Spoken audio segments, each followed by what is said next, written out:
paint works.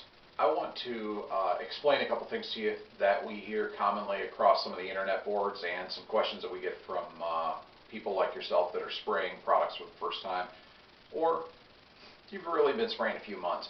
One of the common questions we get is, why is my paint spraying so poorly when it's cold outside? Well, the answer is very simple. The product itself is thickened up. Ideally, you need to have the product at a room temperature somewhere between 55, 60 at the very lowest, on the way up to about 80. There are some very good PDFs out there and documents that tell you ideal spraying conditions and how you need to adjust your style for spraying. They're more geared towards automotive paint, but in this scenario, you're going to treat it just like that.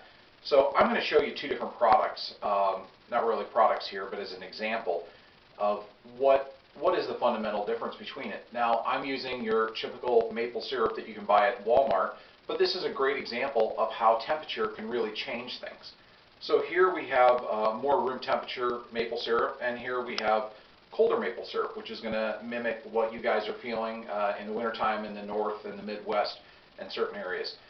This is about 40 degrees, and this is about 70 degrees, 65. So as you can see, let me go ahead and pull this up to the camera.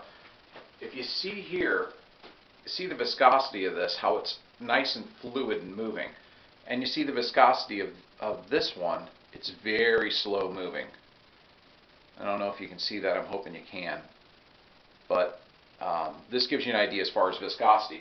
Now let's go ahead and do a quick pour. This is the more room temperature product. So I'm going to move it up a little bit more. This is probably going to be easier for you guys to see. So as you can see how it pours nice and evenly. This is going to be the same way that your paints are going to pour, whether it be Cerakote, Duracoat, KG Gun Coat, what have you. It's going to pour nice and even. Now, as you can see, look on the inside. You have a little bit residual left in the cup. This is maple syrup, so it's just going to mimic it, but this is a little more extreme example. Now let's go to the cold product. You can see, remember, this is very thick. Now let's watch it pour. Look at that. And you see it pours very slowly, and it just doesn't want to come out very well. Now also, you have a little bit more residual here on the sides, as you can see, and it's incredibly slow to move. So, one thing to remember, again, make sure that your paint is at room temperature, or at least a little bit warmer. You want to be in that 60 to 75 degree range. Generally speaking, we try to use our paints right around 70 to 75. Anything over that, we try to avoid, specifically when the air temperature here in Phoenix is at 110. We try to avoid spraying, so we'll generally spray later in the evenings or the nighttime when the air temperatures drop down to the 90 degree range and our shop is in the high 70s, low 80s. That's when we get our best results. Remember, keep that temperature on the product at a reasonable room temperature.